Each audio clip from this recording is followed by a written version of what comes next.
So today I'll be reading the message in English that Mauricio Quintero brought us on the portion Vayechi. This portion, Vayechi, and he lived, alludes to an important part of the essence of being human on this physical plane, and that's life. Life is a cycle. There's a saying in Spanish, there's no evil that lasts 100 years, referring to the fact that life experiences are not eternal. They are fleeting. And when we have a role and a purpose for our existence, we understand that these experiences are a means to reach a higher level for a higher purpose. Rav Shaul, in his letter to the Kehillah of Corinth, writes, "Therefore do not lose heart. Though outwardly we are wasting away, yet inwardly we are being renewed day by day," from 2 Corinthians 4:16. This alludes to our bodies serving the purpose of elevating our soul. Unfortunately, the distorted vision of Western culture has fragmented the original design of God, where people move away from the Torah or from their physical senses of the body because they think that there is a dichotomy between body and soul. The result is that the concept of a living soul made manifest in a physical body by the Borei Olam is lost amid false interpretations. These interpretations state that all physical pleasure goes against the Torah. This is known as religious asceticism, where we constrain ourselves, including our bodies, thinking that this will somehow elevate our soul, and which eliminates any enjoyment of his creation. This can produce roots of bitterness, disappointment, guilt, and above all, evil. Bereshit says, and God saw that it was very good. That is, he rejoiced in his creation, something that we must emulate.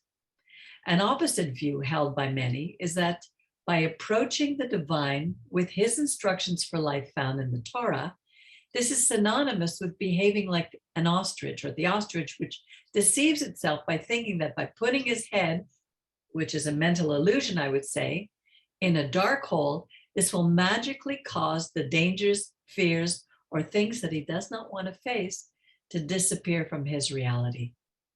The psalmist says in Tehillim 139, 7-12, "Where can I go from your spirit? Where can I flee from your presence? If I go up to the heavens, you are there. If I make my bed in Sheol, you are there. If I rise on the wings of the dawn, if I settle on the far side of the sea, even there your hand will guide me. Your right hand will hold me fast. If I say, surely the darkness will hide me and the light become night around me, even the darkness will not be dark to you. The night will shine like the day, for darkness is as light to you." But really, what is the better way?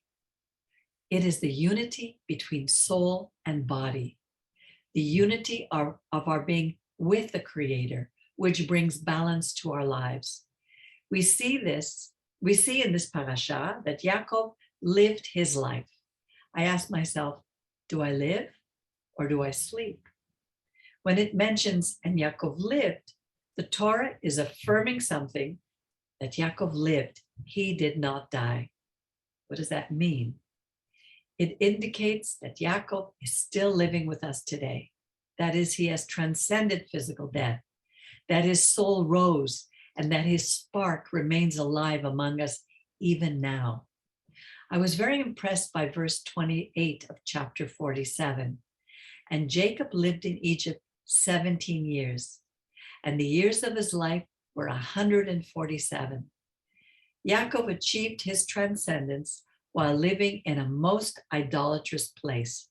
He was spiritually low and far from Eretz Israel, because it says, Vayechi Yaakov ba'eretz Mitzrayim, that is, in the land of narrow straits, a tight and constricted place. This week, I watched a cartoon with my children about the metro in Tokyo, where we saw how it is in real life. Entering a Tokyo metro at rush hour is like entering Mitzrayim, a narrow, oppressive, and suffocating place. And I started to think, this is like trying to achieve transcendence on that metro while I'm being crushed alive. The Torah says that Yaakov lived 17 years, and then he lived another 17 years with Yosef. That is, he had 34 years of a good life. 17 in Gematria is equivalent to the word tov, which means good. And it is also interesting that number 17 in the Torah is Elohim. That is, our Elohim is our tov.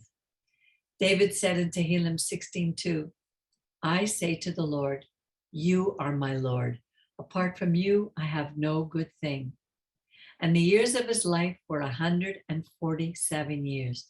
That is 1 plus 4 plus 7, which is equal to 12, referring to his 12 sons.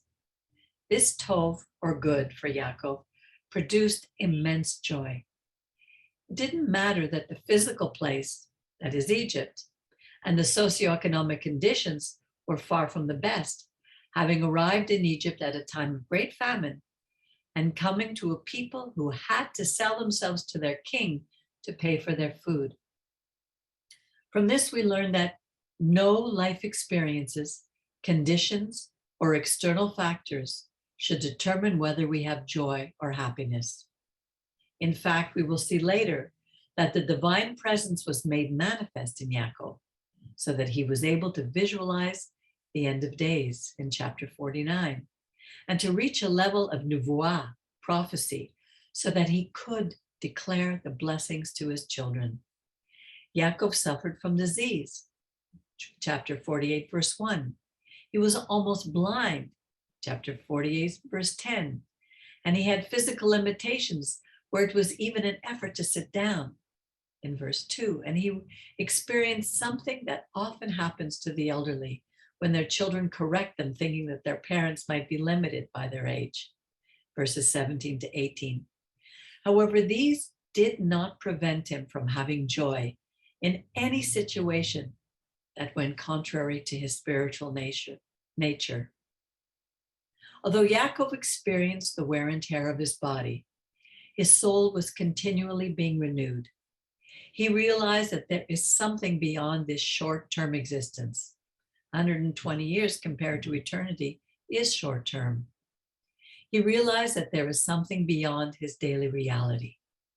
This knowledge can have such an impact upon us that we seek to leave a legacy to those who come after us. When this elevation of the soul is achieved, it allows us to properly bless others in our daily lives within our sphere of influence. The blessings extended to his sons, although they were true, they were not only personal, they were also communal. That is, Joseph's blessings were not only for him, but for all of Israel. This elevation of Yaakov allows the integration of life and soul between Israel and Yaakov, and the integration of his 12 sons in Egypt upon their reconciliation allowed these 12 tribes to become the nation of Israel. The integration of the family occurred in Ephraim and Manasseh, where there were no longer the problems between the brothers that had existed between Cain and Abel. So today, let us ask ourselves, do we live to integrate, to balance our lives, body and soul? Or do we act in ways that fragment our lives? Do we work on giving meaning, elevation, and balance to our body and soul? Do we impact those around us by bringing them a spark of joy, a smile, a good word, thus leaving behind a legacy that transcends this physical world? Do others see us living with joy despite our circumstances? Are we enjoying all the good provided by our Creator? May this Shabbat be the beginning for us to find balance and wholeness, to bring them into our homes, for us to live out our roles on this good earth, and to continue to elevate our souls. Shabbat Shalom.